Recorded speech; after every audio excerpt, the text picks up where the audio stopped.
अभी रिकॉर्ड कर रहे हैं क्या? Hello hello. Yes sir. Yes sir. ध्यान से सुनो। सर आज कल जो भेजे थे सर, उसमें सर क्वेश्चन नंबर 3 नहीं है।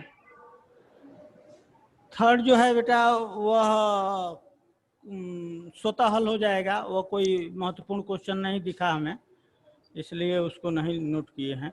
उसमें कोई दिक्कत नहीं है, क्वेश्चन पढ़ना समझ में आ जाएगा, अपने मन से उसको हल करना है। हाँ देखें, ध्यान से सुने। समास में कौन सा समास पढ़ा, कौन कौन समास बता चुके हैं? हेलो। हाँ बेटा, एक बार और फिर से बता दीजिए सर। कौन एक बार कौन फिर बता दीजिए। कौन कौन समास बता चुके हैं? सभी बता दीजिए सर एक बार और। द्विगु समास।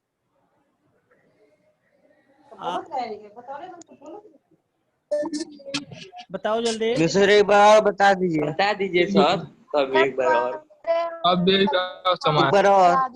अव्ययी भाव समास को सुनो। द्विगु समास और बहुब्रीहि समास बता चुके हैं। द्वंद्व समास बताए हैं कि नहीं? अरे नो सर। बता दीजिए सर। अव्ययी भाव समास को देखो। अव्ययी भाव समास। सर फिर सारा बता दीजिए। अव्ययी भाव समास ध्यान से जब हम सुनेंगे तभी समझ में आएगा, वरना समझ में नहीं आएगा। हमको ध्यान से सुनना होगा। अव्ययी भाव समास के जो कुछ तरीका, कुछ नियम, कुछ पहचान मैं बता रहा हूं। यदि आप लोग शोर नहीं करेंगे, ध्यान से सुनेंगे, तो पूर्ण रूप से अव्ययी भाव समास समझ में आ जाएगा, कभी गलत नहीं करेंगे। अब देखें,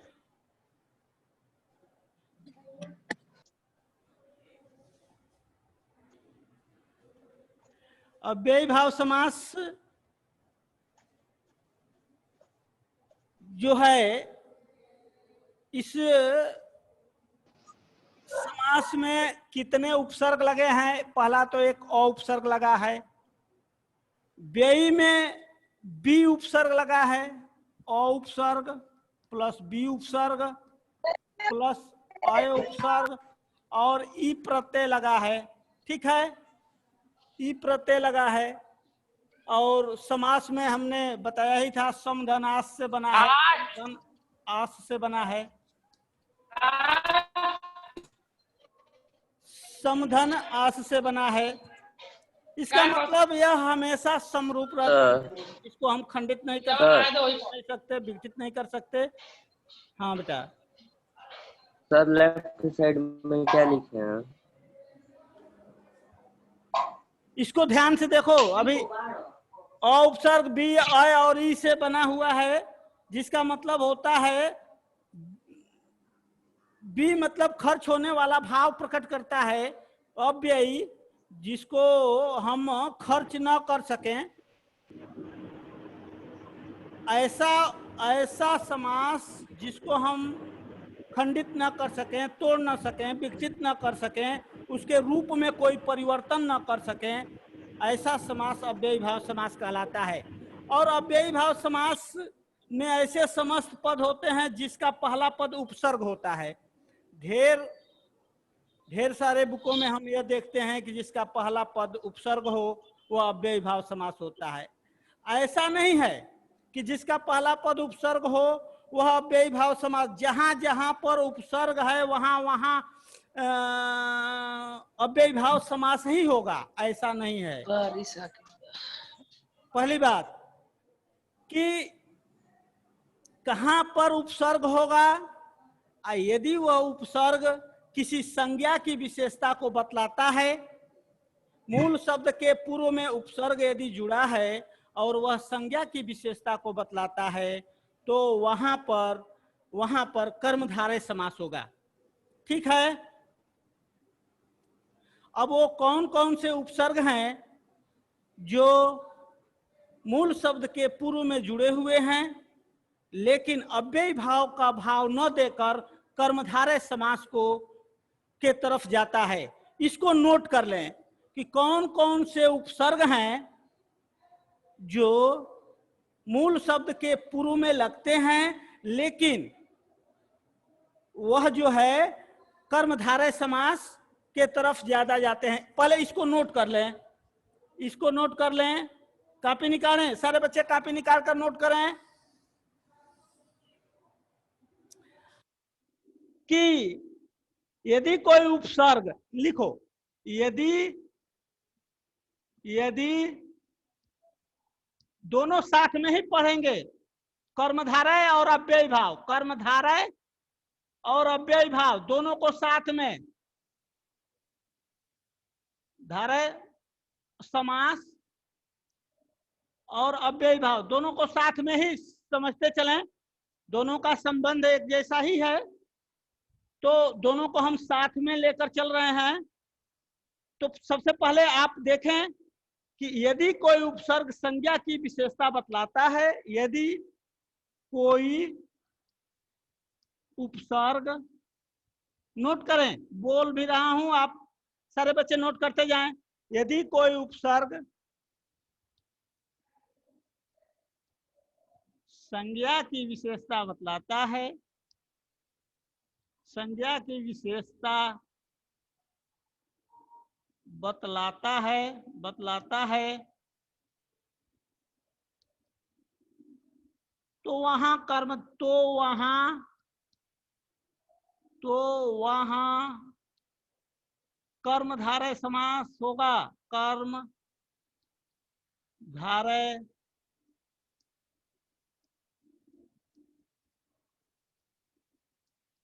कर्मधारय समास होगा।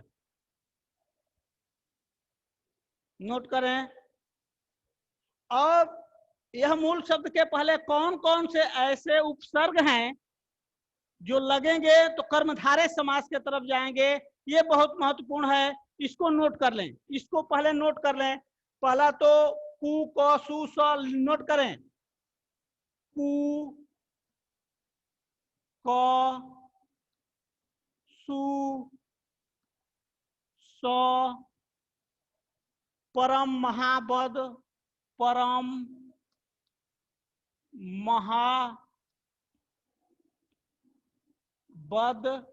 ये नोट करते जाएं, कु, क, सु, स, परम महाबद, श्रेष्ठ, अल्प, तीव्र, श्रेष्ठ,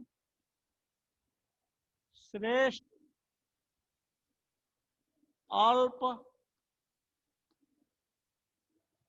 तीव्र, अल्प, तीव्र, मंद, खुश, सत्पूर्ण, मंद,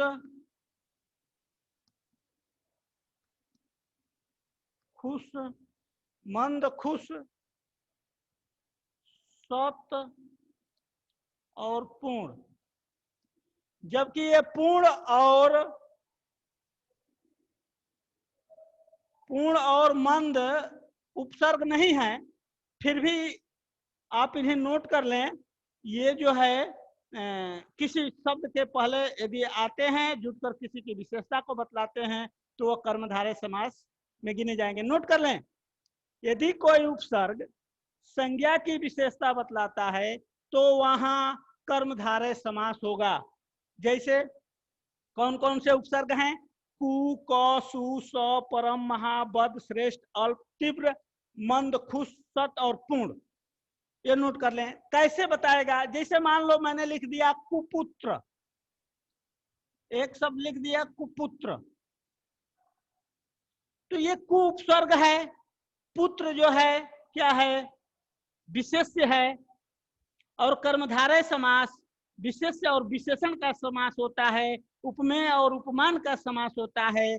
तो ये पुत्र जो है क्या हो गया? विशेष्य हो गया, विशेष्य। और कु जो है इसकी विशेषता को बतलाता है, इसलिए ये विशेषण हो गया, विशेषण हो गया। और यह कुपुत्र जो है, कुपुत्र, सुपुत्र, ये क्या है? तत्सम शब्द है। कैसा शब्द है? तत्सम, तत्सम शब्द है। इसी का ये क जो है यदि लगता है तो ये तद्भव में चला जाएगा। जैसे कपूत, कपूत, कपूत में भी पूत एक ही अर्थ भाव प्रकट कर रहा है। क जो है उपसर्ग है और यह जो भाव प्रकट कर रहा है तद्भव शब्द का भाव प्रकट कर रहा है। यानी यह पुत्र भी कैसा है? कपूत है, बुरा है, बुरा है पुत्र। अब देखें इसका हम अर्थ कैसे लगाएंगे। तो है जो लगाएंगे, कर्मधारय बताएंगे तो हम इसको विस्तृत चर्चा करेंगे। लेकिन इतने जो उपसर्ग हैं यदि किसी शब्द के पूर्व में लग जाते हैं तो वह कर्मधारय के तरफ चले जाते हैं या कर्मधारय समास हो जाते हैं। इसको जल्दी नोट कर लो, जल्दी नोट कर लो। नोट हो गया बेटा? नोट हो गया? हाथ उठाओ। आदित्य, प्रताप, नोट हो गया? हाथ उठाओ, हाथ उठाओ देखें।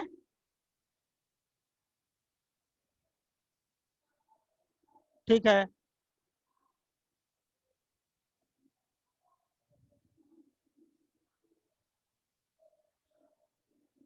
चलें अब देखें। यदि अब हम देखेंगे,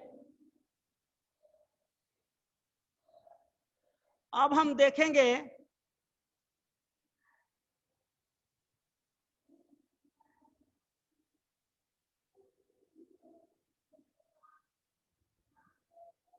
अब हम देखेंगे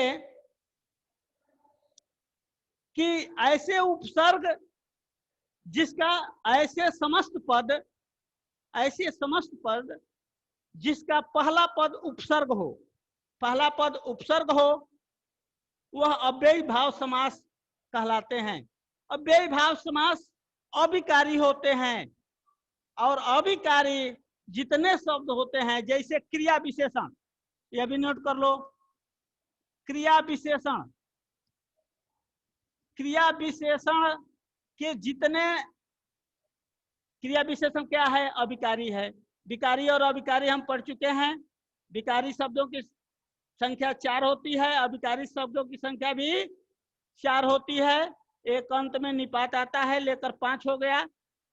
तो विकारी जो शब्द होते हैं, संज्ञा है, सर्वनाम है, विशेषण है, क्रिया है, ये विकारी शब्द हैं। लेकिन जो अविकारी होते हैं वह क्रिया विशेषण, संबंध बोधक, समुच्चय बोधक, विस्मयादि बोधक और निपात होता है। तो सबसे पहले क्रिया विशेषण आता है। क्रिया विशेषण एक अविकारी है। जितने अव्ययी भाव समास हैं वह क्रिया विशेषण वाले होते हैं। क्रिया विशेषण जो किसी की क्रिया की विशेषता बतलाए, ये बाद में क्रिया विशेषण जब हम पढ़ेंगे तो बतलाएंगे। लेकिन देख लें क्रिया विशेषण वाले शब्द, जैसे मैंने लिख दिया कि राम धीरे धीरे जाता है, मैंने लिख दिया कि राम धीरे धीरे, राम धीरे धीरे जाता है। ये जो धीरे धीरे शब्द है ये तो क्रिया विशेषण है, और ये धीरे धीरे क्या हो गया? अव्ययी भाव समास हो गया। अभी अभी हमने बताया कि क्रिया विशेषण जितने शब्द हैं वो अव्ययी भाव समास में गिने जाएंगे, जिस पर लिंग, वचन, काल, कारक, वाच्य, पुरुष के आधार पर कोई परिवर्तन नहीं होता। तो देखो कैसे परिवर्तन नहीं होगा। यदि मैं यहाँ राम के जगह सीता लिख दे रहा हूं तो सीता धीरे धीरे जाती है, यहाँ क्रिया तो बदल रही है, लेकिन इस धीरे धीरे शब्द पर कोई प्रभाव नहीं पड़ रहा। यानी जिस पर कोई प्रभाव न पड़ता हो वह क्या हो जाएगा? अव्ययी भाव समास हो जाएगा। ठीक है, एक और तरीका से इसको देख लो। जैसे मैंने दिन शब्द लिख दिया, दिन के पहले उपसर्ग मैंने पूर्व में उपसर्ग प्रति लगा दिया, तो क्या हो गया? प्रतिदिन, दिन दिन। और अव्ययी भाव समास में हम अर्थ लेते हैं, विग्रह के जगह पर साधारण अर्थ ले ले, अर्थ इसका जान जाए, वही उसका विग्रह हो जाता है। प्रतिदिन, आ दिन, आ उपसर्ग लगा दिया, आ दिन, आ दिन। अनुदिन, अनु उपसर्ग लगा दिया, अनुदिन। तो ये क्या होता है, ये उपसर्ग जो है पहले लग गए, इसका अर्थ बदल दिया। तो किसी मूल शब्द के पूर्व में कौन कौन ऐसे उपसर्ग हैं जो लगते हैं तो अव्ययी भाव समास कहलाते हैं, इसकी पहचान हम कर लेते हैं। और पहली बात, एक और बात नोट कर लो कि जितने उपसर्ग होते हैं यदि किसी मूल शब्द के साथ जुट जाते हैं, लिख लो, यदि उपसर्ग मूल शब्द के साथ जुट जाते हैं तो उसका बहुवचन रूप नहीं बनता। यदि मूल शब्द के साथ, मूल, नोट करो, मूल शब्द के साथ, मूल शब्द के साथ उपसर्ग, उपसर्ग जुट जाए तो उसका बहुवचन रूप नहीं बनता। जैसे प्रतिदिन, दिन का तो हम दिनों बना सकते हैं, लेकिन प्रतिदिनों यदि हम बनाएंगे तो यह गलत हो जाएगा, क्योंकि इसके साथ मैंने क्या जोड़ दिया, उपसर्ग जोड़ दिया, और उपसर्ग जोड़ने के बाद हम बहुवचन नहीं बना सकते। किसी भी मूल शब्द में यदि उपसर्ग जोड़ दिए तो एक सबसे अच्छी पहचान कि उसका हम बहुवचन रूप नहीं बना सकते। चलें आगे नोट करें।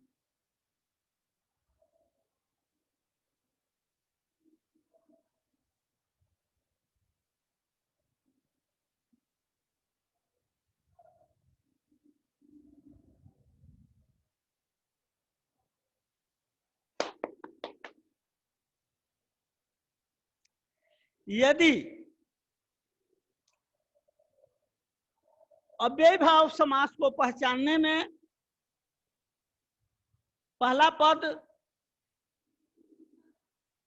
हम जानते हैं कि जिसका पूर्व पद प्रधान हो, प्रधानता पिछली कक्षा में हम बता चुके हैं कि जिसका पूर्व पद प्रधान हो वह अव्ययी भाव समास होता है। जिसका दूसरा पद प्रधान हो तत्पुरुष समास होता है। जिसका दोनों पद प्रधान हो वह द्वंद्व समास होता है।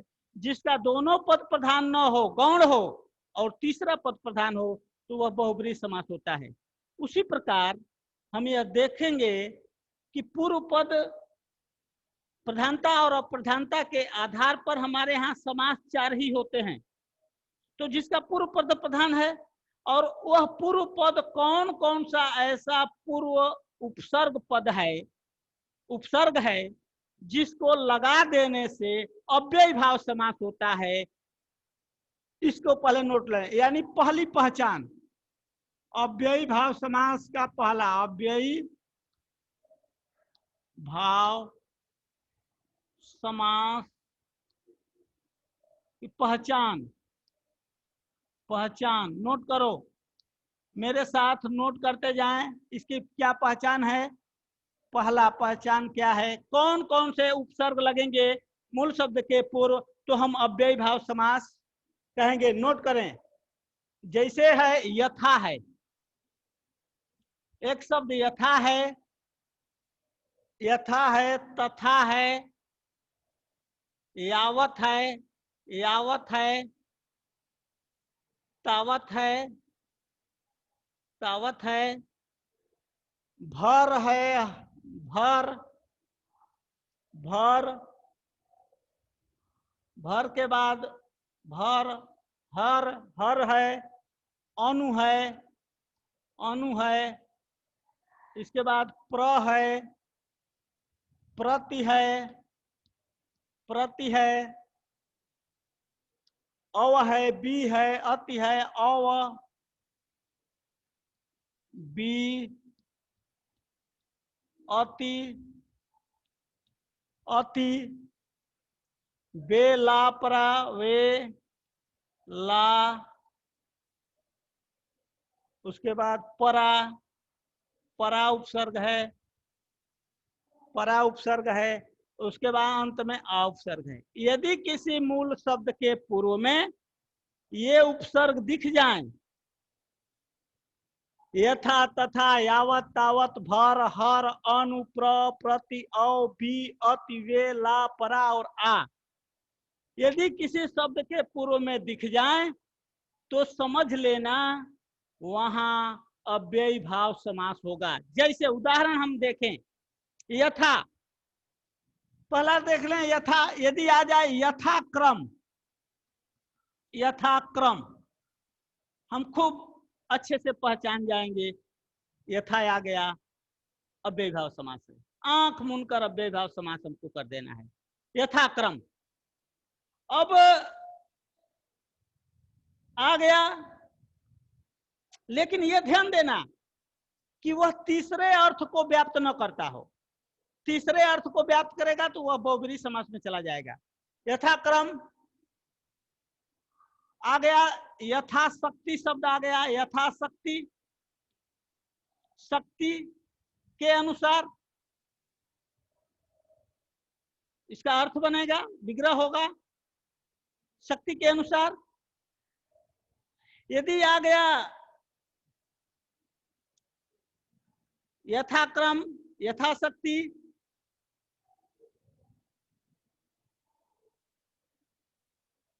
यदि इसी तरह कुछ शब्द ऐसे हैं जो मूल शब्द के पूर्व में लगेंगे, ये जितने जितने उपसर्ग हैं मूल शब्द के पूर्व में लगेंगे और यह अव्ययी भाव समास हो जाएंगे। जैसे भर है, हर है, अनुदीन है, जैसे जैसे लिख लो अनु, अनु उपसर्ग का अनुदीन बना लो, अनुदीन। प्र है, जैसे देश मूल शब्द लिख लो, उसके आगे प्र लगा दो, प्रदेश हो गया, प्र उपसर्ग हो गया, देश मूल शब्द हो गया, प्रदेश हो गया। प्रतिदिन, प्रतिदिन, प्रतिदिन, प्रतिदिन हो गया, अवगत हो गया। वी उपसर्ग है तो वी से बना लो, विदेश बना लो, विदेश। यदि पूछे कि विदेश में कौन सा उपसर्ग है तो बी उपसर्ग है, देश मूल शब्द है, इसमें कौन सा समास हो जाएगा? अव्ययी भाव समास है। इसी तरह हमको नियम समझ लेना है, तो इसके नियम पराक्रम, पराक्रम, आदिन, आजन्म, जैसे आ उपसर्ग है तो आजन्म, आजन्म, जन्म में आ उपसर्ग लगा दिया, आजन्म। तो हमें महत्वपूर्ण चीज यह है कि हमें यथा, तथा, यावत, तावत, भर, हर, अनु, प्र, प्रति, औ, बी, अति, वे, ला, परा और आ, यदि किसी मूल शब्द के पूर्व में दिख जाए तो वहां हमें अव्ययी भाव समास करना है। पहली पहचान नोट कर लें। अब दूसरा, दूसरा इसका हम पहचान नोट करेंगे।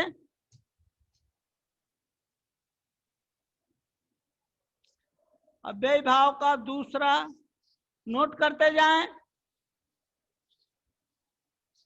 मेरे साथ नोट करते जाएं।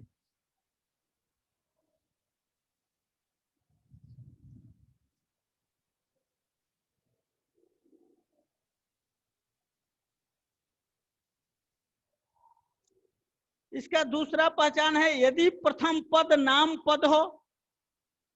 दूसरी पहचान, यदि, मेरे साथ लिखते जाएं, यदि प्रथम पद नाम हो, यानी यदि प्रथम पद नाम पद हो, नाम पद हो, नाम पद हो, और उसके बाद प्लस अनुसार जुट जाए, अनुसार जुट जाए, नोट करो, अनुसार जुट जाए, भर जुट जाए,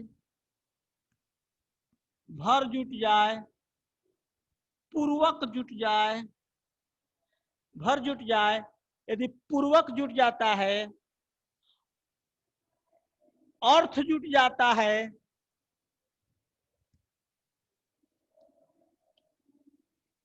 प्रयंत प्रयंत जुट जाए, प्रयंत जुट जाए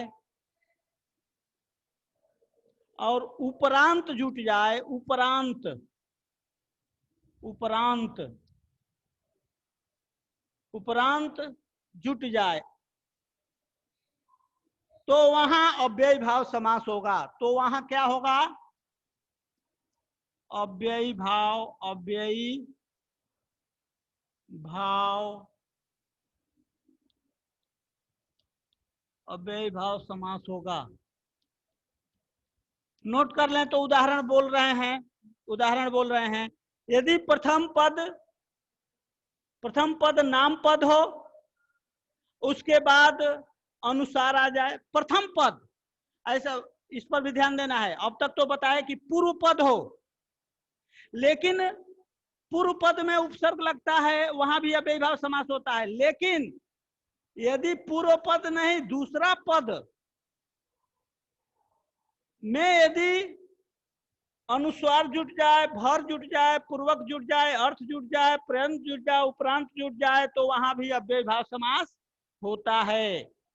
ये इतने नाम याद कर लो, बहुत महत्वपूर्ण है। अक्सर बच्चे गलती कर बैठते हैं कि पहला उपसर्ग जो होने लगते हैं, पहला पद उपसर्ग मिलता नहीं है। तो यदि पहला पद नाम पद हो, नोट कर लें, मेरे साथ नोट कर लें। यदि प्रथम पद नाम पद हो और उसके बाद अनुसार आ जाए, भर आ जाए, पूर्वक आ जाए, अर्थ आ जाए, प्रयत्न आ जाए, उपरांत आ जाए, तो अव्ययी भाव समास होगा। बार बार दोहरान कर रहे हैं कि मेरे बच्चे नोट कर लेंगे। यदि साफ दिखाई नहीं देता है तो जो मैं बोल रहा हूं उसको कॉपी निकाल कर नोट कर लें। जैसे आ गया अवसरा अनुसार, अनुसार आ गया, अवसरा, अवसरा, अवसरानुसार, अवसरानुसार शब्द आ गया। पूछे अवसरानुसार में कौन सा उपसर्ग है? तो देखें, अनुसार आ गया। निधड़क, आपको क्या करना है? निधड़क भी उपसर्ग है, अव्ययी भाव का उदाहरण है निधड़क। तो अवसरानुसार यह अव्ययी भाव समास होगा। अब मैं लिख दूं इच्छा अनुसार, इच्छा अनुसार, इच्छा अनुसार, और पूछे कि इच्छा अनुसार में कौन समास होगा, तो हमको क्या बताना होगा? अव्ययी भाव समास होगा, क्योंकि मैंने नियम लिखवा दिया। यदि अनुसार जुट जाए, भर जुट जाए, पूर्वक जुट जाए, अर्थ जुट जाए, प्रयत्न जुट जाए, उपरांत जुट जाए, वहां अव्ययी भाव समास होगा। अब इसका विग्रह करेंगे, कैसे करेंगे? इच्छा के अनुसार, इच्छा के अनुसार, अवसर के अनुसार। अब आ जाए विवेक पूर्वक, पूर्वक आ जाए। मैं लिख दिया विवेक पूर्वक, विवेक, विवेक पूर्वक शब्द लिख दिया। ये पूर्वक जुट गया, और इसमें विवेक पूर्वक में यदि पूछता है कि कौन सा समास होगा, तो हम क्या बताएंगे? अव्ययी भाव समास होगा। बहुत महत्वपूर्ण है, इसको नोट कर लो, समझना है। यदि अव्ययी भाव समास कभी गलती नहीं करनी है तो ये चीजें नोट कर लेना है। तो क्या हो जाएगा? विवेक पूर्वक। उसी तरह एक शब्द और नोट कर लो, जैसे मैंने लिख दिया श्रद्धा पूर्वक, श्रद्धा पूर्वक। अब पूछ दे कि श्रद्धा पूर्वक में कौन सा समास होगा, तो हमको यदि यह नियम याद है, तो पूर्वक जुड़ा हुआ है, तो तुरंत क्या कह देंगे? श्रद्धा पूर्वक। उसी तरह अर्थ में देख लें, धनार्थ है। समय बेटा कम है, समय कम है, इसलिए उदाहरण कुछ देख लें। अर्थ में देख लें, धनार्थ है, हितार्थ है, भोजनार्थ है, आ जाएगा। प्रयंत है, मृत्यु प्रयंत है, जीवन प्रयत्न है। परांत में विवाहोपरांत है, विवाह के उपरांत, मृत्युपरांत, ऐसे शब्द आ जाए तो समझना वहां अव्ययीभाव समास है। ठीक है, दूसरी पहचान ये थी, बहुत महत्वपूर्ण पहचान थी। अब देखो तीसरा पहचान, यदि केवल पहचान जाओ तो ये समास गलत नहीं होगा। समय कम है इसलिए थोड़ा तेजी से समझने का प्रयास करो बेटा। चलो नोट करो। यदि इसमें हमें तीसरा क्या पहचान करना है, तीसरा, यदि किसी संज्ञा पद की पूर्ण, तीसरी पहचान, यदि, नोट करते जाओ मेरे साथ, यदि किसी संज्ञा पद की पूर्ण या अपूर्ण आवृत्ति, पूर्ण या अपूर्ण आवृत्ति हो रही हो, हो रही हो, हो रही हो, हो रही हो, तो वहां पर अव्ययी भाव समास होगा। अव्ययी भाव समास होगा। अब इसको देखो, इसका उदाहरण हम देख लें। लेकिन यदि सार्थक और निरर्थक, इसमें महत्वपूर्ण चीज, दो चीज नोट कर लें। यदि एक तरफ सार्थक शब्द है और दूसरे तरफ निरर्थक है, निरर्थक है, सार्थक है एक तरफ, दूसरे तरफ निरर्थक है तो नहीं होगा। जैसे चाय वाय, चाय वाय, तो यहाँ जो है द्वंद्व समास हो जाएगा, और द्वंद्व समास में समाहार द्वंद्व होगा। द्वंद्व समास को हम तीन रूपों में पढ़ते हैं, इतरेतर द्वंद्व, वैकल्पिक द्वंद्व और समाहार द्वंद्व। तो इतरेतर द्वंद्व में दोनों पद जो संज्ञावाची होते हैं वहां इतरेतर द्वंद्व होता है। वैकल्पिक द्वंद्व में विलोम शब्द वाले जितने समास होते हैं वो वैकल्पिक द्वंद्व होते हैं। और सार्थक और निरर्थक जिसको कहते हैं, जैसे चाय वो, पानी वानी, रोटी ओटी, ऐसे जो शब्द होते हैं वह समाहार द्वंद्व में गिने जाते हैं। और इसका विग्रह आदि में आदि और इत्यादि के साथ करते हैं, चाय वाय आदि। और समाहार द्वंद्व में या अथवा जोड़ते हैं, और इतरेतर द्वंद्व में और अव्यय और समुच्चय बोधक अव्यय को जोड़ते हैं। और ये थोड़ा सा इस द्वंद्व समास को पढ़ाए हैं, द्वंद्व समास को पढ़ाए हैं। तो इतरेतर द्वंद्व होगा, वैकल्पिक द्वंद्व होगा, उसके बाद समाहार द्वंद्व होगा। इसमें समुच्चय बोधक अव्यय जोड़ते हैं इतरेतर द्वंद्व में, और वैकल्पिक द्वंद्व में या अथवा जोड़ते हैं, और समाहार द्वंद्व में आदि और अंत में इत्यादि जोड़ते हैं। तो यहाँ नहीं होगा। जैसे अब मान लो कि मैंने लिख दिया घर घर, मैंने लिख दिया घर घर, घर घर, तो घर ही घर, घर के बाद घर, नगर नगर, यानी संज्ञा पद की आवृत्ति हो जाए, संज्ञा पद की आवृत्ति हो जाए तो वहां क्या होगा, अव्ययी भाव समास होगा। यदि विशेषण पद की भी आवृत्ति हो जाए, यह भी बहुत महत्वपूर्ण है, विशेषण पद की आवृत्ति हो जाए, विशेषण पद की आवृत्ति हो जाए, जैसे जहां जहां, जहां जहां, जहां जहां, वहां वहां, वहां भी अव्ययी भाव समास होगा।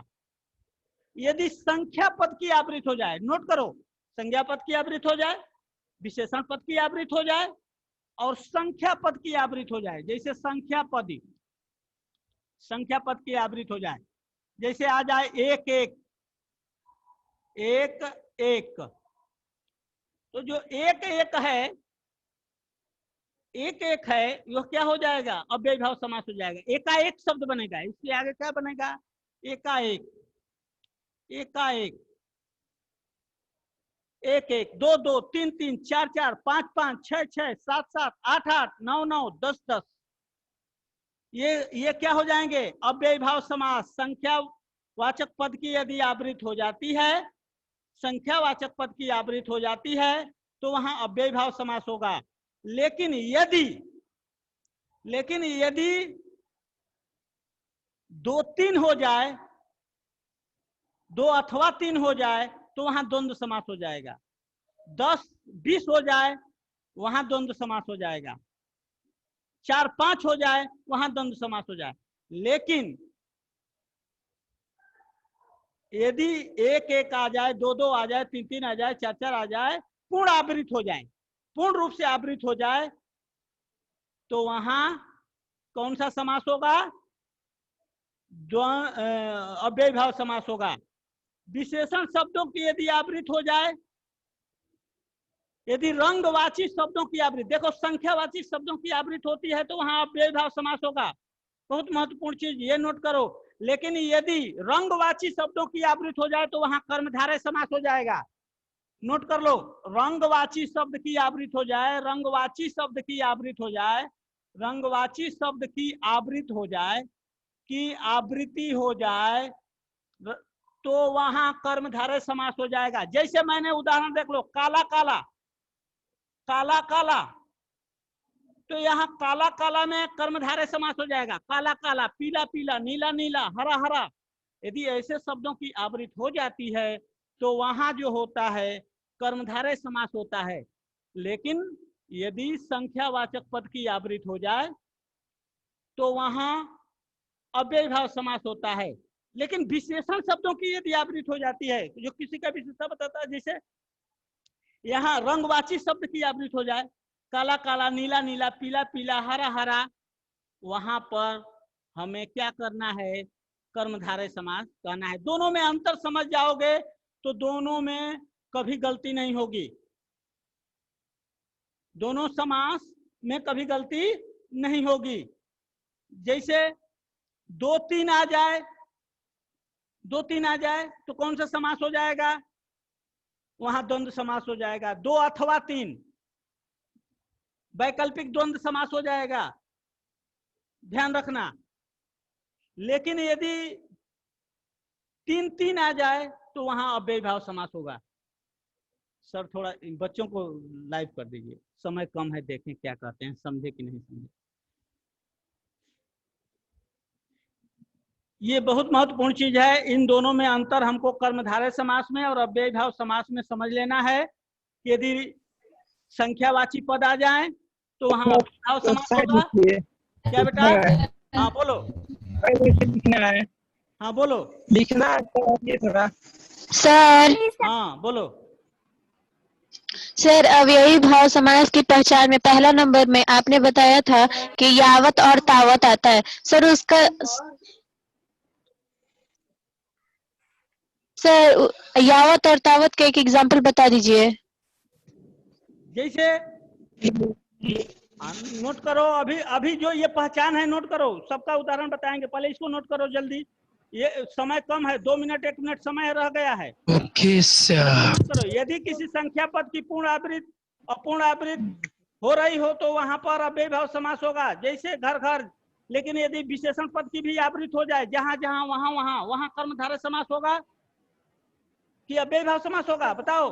सर ये काला काला, सर वहां भी अव्ययी भाव समास सर ये होगा। काला काला कौन सा? हाँ, काला काला यदि रंगवाची, देखो यदि रंगवाची शब्द की आवृत्ति हो जाए, जैसे काला काला, पीला पीला, नीला नीला, हरा हरा, वहां कर्मधारय समास होगा।